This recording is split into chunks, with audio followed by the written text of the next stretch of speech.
Bom, vamos lá. Para fechar essa questão da história e tal, eu vou falar um pouco de algumas categorias sem as quais a concepção dialética da história de Marx não fica adequadamente, não fica bem compreendida. São categorias a partir das quais ele constrói a sua concepção de história. É, São, portanto, fundamentos da teoria da história de Marx. O primeiro desses fundamentos é o tratamento de Marx da importantíssima categoria da substância. Para ir direto ao assunto, a noção de substância em Marx é dinâmica. O que significa dizer que, embora ele acolha a ideia de que os objetos da realidade tenham propriedades gerais, definidoras da sua essência, de sua própria existência, Marx rejeita a concepção dessas propriedades como necessariamente fixas ou como congeladas, okay? Como um substrato último do ser que se preserva de maneira congelada ao longo da história. Eu acredito que em nenhum momento da produção de Marx a noção de essência dinâmica apareça de modo mais claro do que naqueles momentos em que ele elabora sobre a natureza humana, com a possível exceção dos manuscritos de 44, em que Marx ainda está muito influenciado pela concepção de Feuerbach, okay? Exceto eles, já logo depois na ideologia alemã isso é discernível. Pois bem, a natureza... eu costumo dizer que Marx não conheceu Raul Seixas, mas se ele tivesse conhecido, ele teria dito que o ser humano é uma metamorfose ambulante. Vejam bem, o princípio que define a existência humana é a capacidade de mudança. É esquisito isso. O que define é poder mudar. Enfim, o ser humano é a única espécie viva que modifica o seu modo de existência, o seu modo de reprodução ao longo da história. O que nos define existencialmente é essa capacidade. Okay? A substância humana é uma substância dessa natureza dinâmica. Por isso, Marx rechaçou criticamente todas as tentativas burguesas de descrever a natureza humana como a partir de uma imagem fixa. Disse isso de Bentham, disse isso de Adam Smith. Bom, o que faz Adam Smith é projetar para a história o modo de vida do burguês da sua época. Smith considera transhistórico algo que é contingente. Contra essa caracterização, Marx não opôs uma outra caracterização fixa da história, da natureza humana, mas sim essa caracterização dinâmica. Pois bem, eu sou defensor, portanto, da ideia de que Marx caracteriza o ser humano como portador de uma natureza, de uma essência, mas eu recuso qualquer tentativa de associar a essa caracterização uma descrição fixa da existência humana. Isso aparece mais uma vez naquele trecho da ideologia alemã a qual eu me referi, em que ele desenvolve uma crítica ao utilitarismo. Ele observa o seguinte: os utilitaristas não estão formulando uma ideia maluca, eles estão trazendo à consciência a condição humana no período burguês. Os seres humanos, nesse período, são postos diante do outro como se cada um deles percebesse o outro como meio para a satisfação dos seus interesses privados. E isso é assim na sociedade mercantil.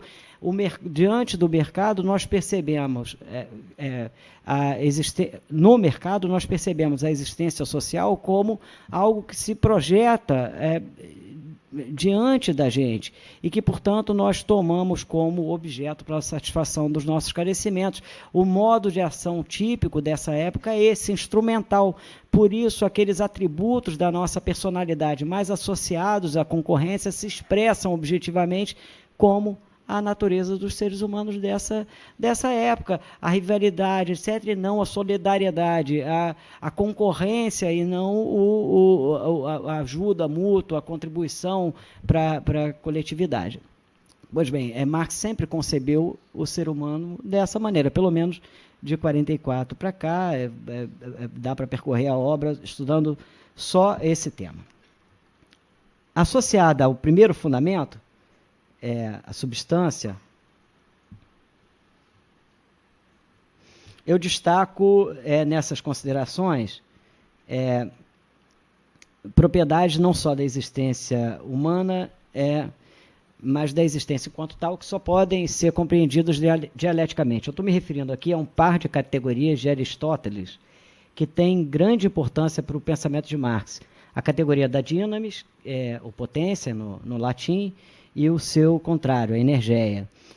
A primeira pode ser traduzida como potência ou possibilidade, conforme o contexto, porque Aristóteles mesmo emprega a categoria de duas maneiras diversas, e a segunda como ato ou efetividade. A ideia contida na dinamis aristotélica e na sua relação com a energeia está por detrás do enunciado de diversas categorias decisivas da obra de Marx e, em particular, do Capital. Dentre elas, para mencionar apenas 3, vejam de que eu estou falando: valor, força de trabalho e o próprio capital. Ao princípio, partindo da dinamis, parece uma ideia maluca essa de Aristóteles. Trata-se literalmente do reconhecimento de um elemento mediador entre dois polos contraditórios, o ser e o não ser. A mensagem aqui é a seguinte: não tem só o que existe e o que não existe. O mundo também contém uma série de possibilidades não efetivadas. Entre o ser e o não ser tem o pode ser, mas um pode ser concreto, porque nem tudo pode, tá ok? Pois bem, a dinamis captura essa ideia da possibilidade. A força de trabalho, por exemplo, tem essa propriedade. A força de trabalho não é o trabalho em potência, que pode passar ou não de potência a ato. Passa de potência a ato quando o sujeito trabalha. Uma polêmica sobre o valor, que é muito recorrente, é a seguinte: o valor é criado na produção ou é na circulação? É na produção ou é na circulação? Aí tem briga, se botar assim, tem que dividir a galera, porque senão a porrada vai comer, né? Circulação na produção, isso é muito antimarxista, tá ok? O valor tudo bem, é na produção, mas só como potência. Se não passar de potência a ato, se perde, tá ok? O valor, na verdade, é o resultado da articulação entre esses dois polos, a produção e a realização. O valor é produzido, ele é uma coisa quase kardecista, assim, ele encarna nos objetos como a sua alma. O Marx usa a expressão encarnação. Ele usa, e a alma também. Ele é um pré-kardecista, o Kardec meio que era marxista, alguma coisa. Enfim, mas o valor encarna no objeto como a sua alma. Mas essa alma depende da realização no mercado para vir ao mundo. Aliás, ela só se realiza quando ela encarna no médium. O médium é o dinheiro, mas é assim, a alma, o corpo e o médium, enfim, e o processo de circulação. O Kardec, eu acho que era marxista. Só uma observação: de fato, Marx nos Grundrisse, ele usava o termo capacidade de trabalho. Isso. No Capital é que ele veio usar o termo força de trabalho. E justamente quando ele usa pela primeira vez capacidade de trabalho, ele coloca especificamente o termo aristotélico, dinamei. Isso. É bonito o enunciado da própria... todo mundo lembra essa passagem do livro 5. Quem leu o livro 5 lembra. Desculpa, o capítulo 5. O livro 5 foi demais. Ele não escreveu na entrevista. O capítulo 5 do livro 1. As pessoas lembram disso. Ele está descrevendo a maneira como a ação humana modifica a natureza. O ambiente, né? Teria dito hoje. Aí ele diz o seguinte: na ação, nesse metabolismo, a palavra não é fortuito, com a natureza, o ser humano modifica a natureza e modifica também a sua própria natureza. Aí o que me interessa vem depois. Efetiva possibilidades contidas na sua natureza. A natureza humana contém um excesso de possibilidades ainda não realizada. Aquilo que nos define contém um excesso de possibilidades que não puderam nem podem se realizar na nossa época, porque as condições sociais favorecem a efetivação de outras possibilidades humanas, contidas igualmente na natureza, favorecem a explicitação, a objetivação, a efetivação da perversidade, não da solidariedade. a gente não deu errado à espécie humana, isso é inconcebível para um marxista, tá ok? Na verdade, o que acontece é que as condições sociais da nossa época impedem que os melhores atributos da nossa Constituição se expressem na prática. Como eu disse, a noção de dinamis aparece diversas vezes da obra e eu não vou poder aproveitar a oportunidade de apontar cada uma delas.